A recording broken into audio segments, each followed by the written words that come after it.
ಮಾಂಸ ತಿಂದವರಿಂದ ದೇಶ ಹಾಳಾಗಿಲ್ಲ ಅನ್ನತಕ್ಕಂಥ ಮಾತನ್ನು ಹೇಳಿದೆ. ನೀವು ಚಪ್ಪಾಳೆ ಹೊಡೆದಿರಿ ಅಂತ ನಾನೇನು ಸಂತೋಷ ಪಡೋದಿಲ್ಲ. ನೀವು ಅವ್ರಿಗೂ ಹೊಡಿತೀರಿ ಚಪ್ಪಾಳೆ. ಹೊರವ್ರನ್ನ ಹೆಗಲು ಬಾರ ಅಂತ ಕೂರೋನ್ ಕುಂಡಿ ಬಾರ ಅಂತ ಏನು ಮಾಡೋದು ಪಲ್ಲಕ್ಕಿ ಉತ್ಸವ. ಮೂಢನಂಬಿಕೆ ಅಂದ್ರೇನು ಹೇರಲ್ಪಟ್ಟ ನಂಬಿಕೆ ಅಂತ ವಿಚಾರಕ್ಕೆ ಒಳಗಾಗ್ರಿ. ನೀವು ಎಲ್ಲನೂ ಒಂದೇ ಸಲ ತಿಳ್ಕೊಳ್ಬೇಡ್ರಿ. ಈಗ ಹೋಗಿ ಕೈ ಕೊಡ್ತೀರಿ, ಕೈ ತೋರಿಸ್ಬಿಟ್ಟು ಭವಿಷ್ಯ ಹೇಳ್ರಿ ಅಂತೀರಿ. ಯಾರ ಭವಿಷ್ಯ ಯಾರು ಹೇಳ್ಬೇಕ್ರಿ? ಎಷ್ಟು ಭವಿಷ್ಯದ ವಚನಗಳಿದೆ, ಯಾರ ಭವಿಷ್ಯ ಏನು ಹೇಳ್ತೀರಿ ನೀವು? ನಮ್ಮಪ್ಪ ಹುಟ್ಟಿದಾಗ ನನಗೆ ಪಂಚಾಂಗ ಬರೆದಿಟ್ಟಾನ 2 ಹೆಂಡ್ರು ಅಂತ, ಒಬ್ರು ಸಿಕ್ಕಿಲ್ಲ, ಇನ್ನು ಸಿಗಲಾರ್ದಕ್ಕೆ ಸನ್ಯಾಸಿ ಆಗಿವನು. ಅಂದ್ರೆ ಆಶ್ಚರ್ಯ ಆಗ್ತಾ ಇದೆ ನಮಗೆ. ಸುಮ್ಮನೆ ಯಾದಕ್ಕೆ ಬಡ್ದಾಡ್ತೀರಿ? ಧರ್ಮ ದೇವರು ಅನ್ನತಕ್ಕಂಥದ್ದನ್ನು ಬಡ್ದಬಾಡ್ರಿ. ಸುಮ್ಮನೆ ಬೆಳಗ್ಗೆ ಎದ್ದೇಳ್ರಿ, ಜಳಕ ಮಾಡ್ರಿ, ನಿಮ್ ಯಾವ ನಂಬಿಕೆ ಇದೆ ತಂದೆ ತಾಯಿಗಳನ್ನೇ ದೇವರು ಅಂತ ಒಂದಿಷ್ಟು ನಮಸ್ಕಾರ ಮಾಡ್ರಿ, ಚಲೋ ಕಾಯಕ ಮಾಡ್ರಿ, ಕಾಯ್ಕೊಂಡು ಬಂದಿರತಕ್ಕಂಥ ದುಡ್ಡನ್ನು ಪಡ್ಕೊಂಡು ಬನ್ರಿ, ಮಕ್ಕಳಿಗೆ ಶಿಕ್ಷಣ ಕೊಡ್ರಿ, ಮನೆ ಚಲೋ ಕಟ್ಕೊಳ್ರಿ, ಒಂದೊಳ್ಳೆ ಟಿವಿ ಇಟ್ಕೊಳ್ರಿ, ಚಲೋ ಪಿಕ್ಚರ್ ನೋಡ್ರಿ, ಪರ ಸ್ತ್ರೀಯರನ್ನ ಮುಟ್ಟಬೇಡ್ರಿ, ಪರ ದೈವದ ಕಡೆಗೆ ಹೋಗಬೇಡ್ರಿ, ಹೆಚ್ಚು ವ್ಯಸನಗಳಿಂದ ದೂರ ಆಗ್ರಿ, ಮಕ್ಕಳಿಗೆ ಒಳ್ಳೆ ಶಿಕ್ಷಣ ಕೊಡ್ರಿ, ರಾತ್ರಿ ಕೂತ್ಕೊಂಡು ಒಳ್ಳೆ ಪಿಕ್ಚರ್ ನೋಡ್ರಿ, ರಾತ್ರಿ 10 ಗಂಟೆ ಟಿವಿ ಆಫ್ ಮಾಡಿ ಮಲ್ಕೊಳ್ರಿ, ಬೆಳಗ್ಗೆ ಜೀವ ಇದ್ರೆ ಎದ್ದೇಳ್ರಿ, ಸತ್ರೆ ಮಣ್ಣಾಗ್ರಿ, ಮುಗಿದೋಯ್ತು. ನನಗಂತೂ ತಿಳಿಯೋಲ್ದಪ್ಪ. ಹೋಗಕತ್ತಾರ ಜನ. ಆ ದೇವ್ರು ಕೊಡ್ತದ, ಈ ದೇವ್ರು ಕೊಡ್ತದ, ಯಾವ ದೇವ್ರು ಕೊಡ್ತದ, ಮಣ್ಣು ಅಗದು ಅಗದು ಅಗದು ಅಗದು ಅಗದು ಮಣ್ಣು ಅಗದು ಅಗದು ಅಗದು ತಿರುಪತಿ ತಿಮ್ಮಪ್ಪನ ತೆಗೆದೊಳಗೆ ವಜ್ರದ ಕಿರೀಟ ಹಾಕಿದ್ರು ಸಾಕಾಗುತ್ತೇನ್ರಿ? ಬಿಟ್ನ ಯಾಕೆ ತಿಮ್ಮಪ್ಪ ಕಾಪಾಡ್ಲಿಲ್ಲ? ಪ್ರಶ್ನೆಯಲ್ಲೇನ್ರಿ ಇದು? ತಿಮ್ಮಪ್ಪ ಯಾಕೆ ಕಾಪಾಡ್ಲಿಲ್ಲಪ್ಪ? ಯಾಕೆ ಕಾಪಾಡ್ಲಿಲ್ಲ ತಿಮ್ಮಪ್ಪ?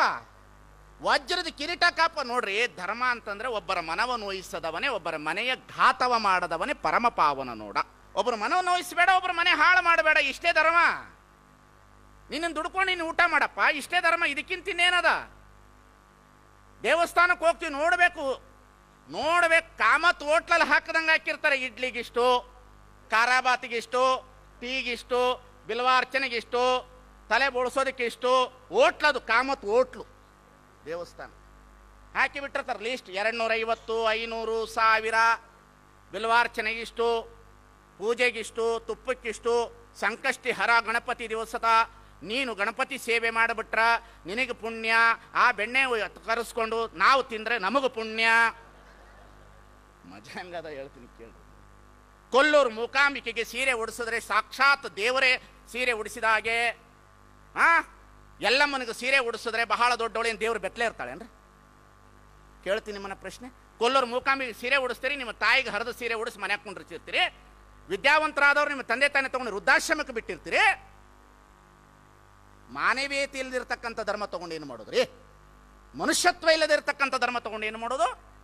ಹಡದ ತಂದೆ ತಾಯಿನ ಗೌರವಿಸಲಾರದವರು ಕೊಲ್ಲೂರು ಮೂಕಾಂಬಿಕೆಗೆ ಸೀರೆ ಉಡಿಸಿದ್ರೆ ದೇವ್ರು ಒಲಿತಾರಂದ್ರೆ, ಮೂಕಾಂಬಿಕೆಗೆ ಸೀರೆ ಉಡಿಸ್ತಾರೆ, ಇವ ಸೀರೆ ಉಡಿಸಿ ದೇವ್ರು ನೋಡ್ಬಿಡ್ತಾನೆ, ಧನ್ಯ, ಅದು ಎಂತಹ ಸೀರೆ, ಮೊಳಕಾಲ್ಮೂ ಸೀರೆ, ಧರ್ಮಾವರಂ ಸೀರೆ, ಕಾಂಜೀವರಂ ಸೀರೆ, ಬನಾರಸ್ ಸೀರೆ, ಮೈಸೂರು ಸಿಲ್ಕ್ ಸೀರೆ.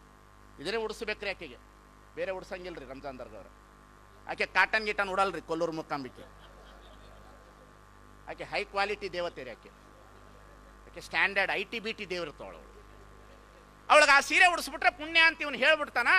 ನೀವು ಹೋಗ್ಬಿಟ್ಟು ಸೀರೆ ಉಡಿಸಿ ಹೊರಗಡೆ ಬರ್ತೀರಿ, ಊಟದ ಮೇಲೆ ಮಾರನೇ ದಿವಸ ಪೂಜಾರಿ ಹೆಂಡತಿ ಉಟ್ಕೊಂಡು ಹೋಗ್ತಾ ಇರ್ತಾಳೆ. ಮನುಷ್ಯನಿಗೆ ಅರಿವು ಬರ್ಬೇಕ್ರಿ. ಮನುಷ್ಯನಿಗೆ ಅರಿವಿನ ಪ್ರಜ್ಞೆ ಕೊರತೆ ಇದೆ. ಇದಕ್ಕಾಗಿ ಬಸವಣ್ಣ ಎಚ್ಚೆರ್ತ, ಇದಕ್ಕಾಗಿ ಬುದ್ಧ ಬಂದ, ಇದಕ್ಕಾಗಿ ಬಸವಣ್ಣ ಹೇಳ್ದ, ಕಲ್ಲು ದೇವರು ದೇವರಲ್ಲ, ಮಣ್ಣು ದೇವರು ದೇವರಲ್ಲ, ಮರ ದೇವರು ದೇವರಲ್ಲ, ಸೇತು ಬಂದ ರಾಮೇಶ್ವರ, ಗೋಕರ್ಣ, ಅಷ್ಟಾಷಷ್ಟಿಂಗಳಲ್ಲಿರುವ ದೇವರು ದೇವರಲ್ಲ, ತನ್ನ ತಾನಾರೆಂದು ತಿಳಿದೊಡೆ ತಾನೇ ದೇವನೋಡ ಅಪ್ರಮಾಣ ಕೂಡಲ ಸಂಗಮ ದೇವ. ಹೆದರ್ಲಿಕ್ಕೆ ಹೋಗಬೇಡ್ರಿ. ಧರ್ಮ ಅಂದ್ರೆ ಹೆದರ್ಲಿಕ್ಕೆ ಹೋಗಬೇಡ್ರಿ. ಕಾವಿ ಬಟ್ಟೆ ಅಂದ್ರೆ ಹೆದರ್ಲಿಕ್ಕೆ ಹೋಗಬೇಡ್ರಿ. ಎಲ್ಲಾದರೂ ಶಾಪ ಕೊಟ್ಟು ಬಿಟ್ಟಾನು ಅಂತ. ಶಾಪ ಕೊಡೋನು ಸ್ವಾಮಿ ಅಲ್ಲ, ಜನರ ತಾಪವನ್ನ ಕಳೆಯುವವನು ಸ್ವಾಮಿ. ಶಾಪ ಕೊಡೋನು ಸ್ವಾಮಿ ಅಲ್ಲ, ಜನರ ತಾಪ.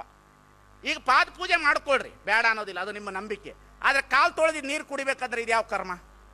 ಪಾದ ಪೂಜೆ ಮಾಡ್ಕೊಳ್ರಿ, ಏನೋ ನಿಮ್ಮ ನಂಬಿಕೆಪ್ಪ. ಮೂಢನಂಬಿಕೆ ಅಂದ್ರೆ ಕಾಲು ತೊಳೆದಿದ್ದು ನೀರು ಕುಡಿಬೇಕಂತ.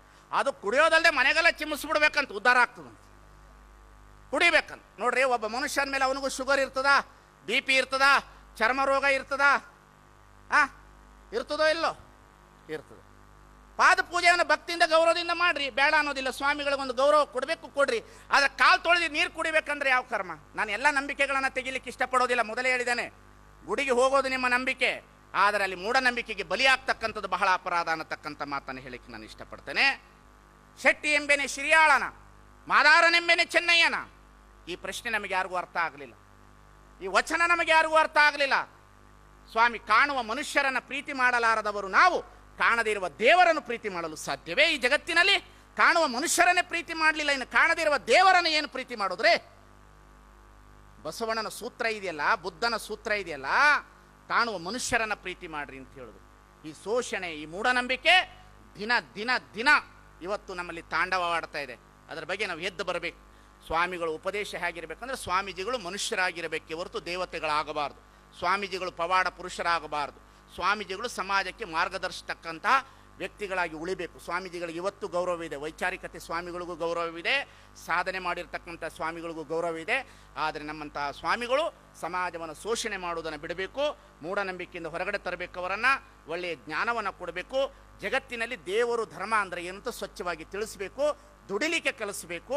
ಅವರ ಬದುಕನ್ನು ಅವರನ್ನು ಕಟ್ಟಿಕೊಳ್ಳೋದಕ್ಕೆ ಅವಕಾಶ ಮಾಡಿಕೊಡೋದೇ ಧರ್ಮ ಅನ್ನತಕ್ಕಂಥ ತಿಳ್ಕೊಳ್ಬೇಕೆ ಹೊರತು ಅದನ್ನು ಮೀರಿ ನಾವು ಇವತ್ತು ಏನೇನೋ ಚಿಂತನೆ ಮಾಡ್ತಾ ಇದ್ದೇವೆ. ಯಾರಿಗೂ ಕೈ ತೋರಿಸ್ಲಿಕ್ಕೆ ಹೋಗಬೇಡ್ರಿ, ನಿಮ್ಮ ಭವಿಷ್ಯ ಯಾರ ಕೈಯಲ್ಲಿ ಇಲ್ಲ.